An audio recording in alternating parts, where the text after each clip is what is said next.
देखो आज ना हम रोमेटिड अर्थराइटिस के बारे में पढ़ेंगे। देखो जोड़ों में जो दर्द होता है तुम्हारा वो 2-3 डिजीज होती हैं, जैसे रोमेटिड अर्थराइटिस है या ऑस्टियो अर्थराइटिस है या गाउट है। तो उसमें से एक है तुम्हारी रोमेटिड अर्थराइटिस, तो इसके बारे में पढ़ेंगे हम। तो ये देखो रोमेटिड्स मीन्स क्या होता है। रोमेटिड्स मीन होता है तुम्हारा मस्कुलो स्केलेटल इलनेस, यानी कि मस्कुलो मतलब मसल्स और स्केलेटल मतलब तुम्हारा जो कंकाल होता है, ठीक है। और जो अर्थराइटिस है ये इसका मतलब होता है, जैसे अर्थर मतलब होता है तुम्हारा जॉइंट जहाँ पे दो बोन जुड़ी होती हैं, और आइटिस का मतलब होता है इन्फ्लामेशन, यानी कि वहाँ पे क्या हो रही है, लड़ाई हो रही है। तो ये जो होती है ऑटो इम्यून इन नेचर से, यानी कि जो तुम्हारी रोमेटिड अर्थराइटिस डिजीज है वो ऑटो इम्यून है, यानी कि तुम्हारा जो शरीर का सुरक्षा सिस्टम होता है वो अपनी ही सेल के खिलाफ क्या होता है, एक्शन लेता है। और सिस्टेमिक डिजीज है, जैसे सिस्टमिक का मतलब होता है एक से अधिक ऑर्गन क्या है इसमें इन्वॉल्वमेंट है। जैसे या तो आर्टिकुलर हो सकता है इन्वॉल्वमेंट, आर्टिकुलर यानी कि तुम्हारे जॉइंट इन्वॉल्व हों,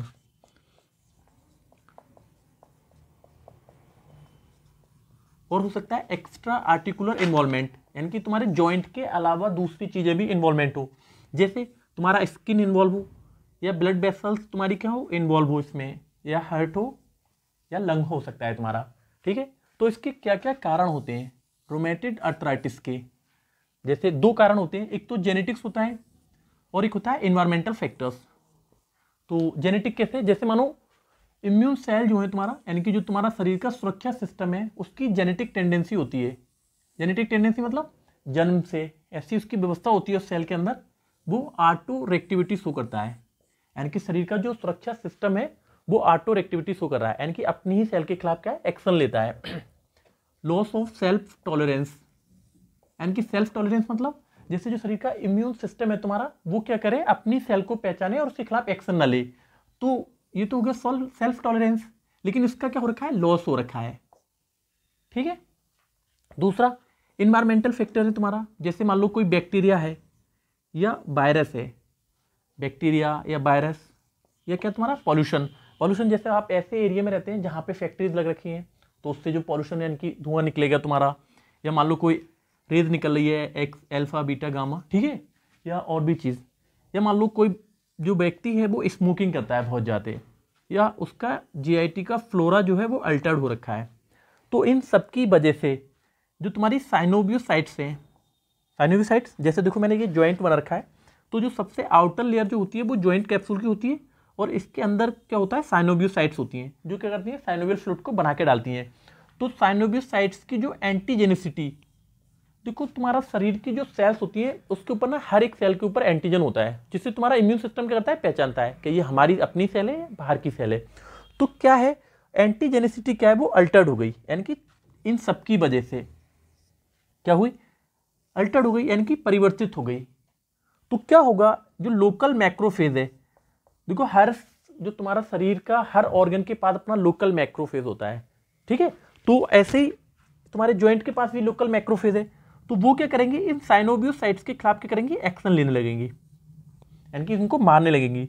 और साथ में क्या करेंगी, अब क्योंकि साइनोवियोसाइट की संख्या बहुत ज्यादा है, तो ये क्या करेंगी, सिग्नल देंगी तुम्हारे, यानी कि जो लिम्फोसाइट्स हैं उनके लिए। तो देखो पैथोलॉजी क्या हो सकती है इसकी, ये तुम्हारी पैथोलॉजी क्या होगी, जैसे जो लोकल मैक्रोफेज है, जैसे देखो यहां पे भी मैंने दिखा रखा है ये लोकल मैक्रोफेज, ये क्या करेंगे जो लिम्फोसाइट्स हैं तुम्हारी, तो लिम्फोसाइट तुम्हारी दो प्रकार की होती है, एक तो बी लिम्फोसाइट्स होती है और एक टी लिम्फोसाइट्स होती है। तो टी लिम्फोसाइट को क्या करेंगे, सिग्नल देंगी, और टी लिम्फोसाइट भी तुम्हारी कई प्रकार की होती है, जिसमें से एक हेल्पर सेल होती है, यानी कि टी हेल्पर सेल्स, तो उनको सिग्नल देंगी, और ये क्या करेगी तुम्हारी, ये टी लिम्फोसाइट से ये सिग्नल देगी तुम्हारी बी लिम्फोसाइट्स के लिए कि आप क्या करें, एंटीबॉडीज का फॉर्मेशन करें, क्योंकि देखो बी लिम्फोसाइट तो संख्या में कम है, तो ये क्या करेगी, प्रोलिफेट करेगी, यानी कि बहुत सारी संख्या में परिवर्तित हो जाएगी, देखो ये, ठीक है। और इसमें से ही कुछ सेल क्या होंगी, प्लाज्मा सेल में चेंज हो जाएंगी। प्लाज्मा सेल कैसे, जैसे इनका न्यूक्लियस तुम देख रहे हो बहुत छोटा है, ठीक, और प्लाज्मा सेल जो है उनका न्यूक्लियस क्या है तुम्हारा, काफी बड़ा है, ठीक। तो प्लाज्मा सेल में चेंज हो गई, और फिर क्या करेंगी, एंटीबॉडीज बनाएंगी। एंटीबॉडीज मतलब रोमेटिड फैक्टर्स, देखो रोमेटिड फैक्टर को हम चेक कराते हैं, यानी कि रोमेटिड अर्थराइटिस अगर किसी पेशेंट को लगती है हमें क्या है, तो हम क्या करेंगे, इसका रोमेटिड फैक्टर्स यानी कि चेक कराएंगे, और कुछ स्पेशल एंटीबॉडीज बनाती हैं जैसे ANA एंटी न्यूक्लियर एंटीबॉडीज, तो इसका भी जब हम टेस्ट कराएंगे रूमेटॉइड अर्थराइटिस तो ये भी टेस्ट कराते हैं यानी कि ANA के लिए।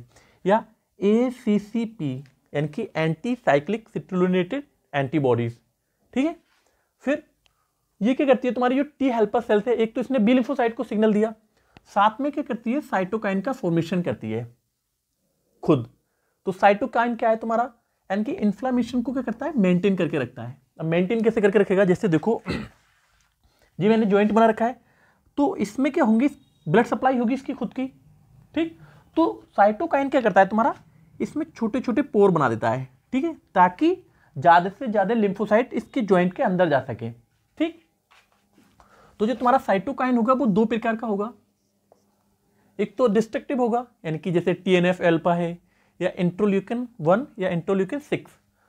तो जब हम ड्रग्स का यूज करेंगे तो हम एंटी IL-1 एंटी IL-6 यानी कि ऐसे ड्रग्स का यूज करते हैं, ठीक। दूसरा रिपेरेटिव्स होता है, जैसे मान लो इसकी वजह से जो टूट फूट हो रही है ज्वाइंट के अंदर यहाँ पे, जिसको कि देखो अगर कहीं पे फाइट होगी तो तुम्हारा जो कार्टिलेज है ये डैमेज होने लगेगा, ठीक। और जो तुम्हारी सब कॉन्ड्रल बोन है, जैसे मान लो ये टूट गई तो जब तुम चलोगे तो इस पर प्रेशर पड़ेगा सब कॉन्ड्रल बोन पे, ठीक है, तो ये भी स्ट्रेस में आ जाएगी, ठीक है, जिससे डिफॉर्मिटीज होगी। तो इसकी रिपेयर के लिए यानी कि फाइब्रोसिस होती है।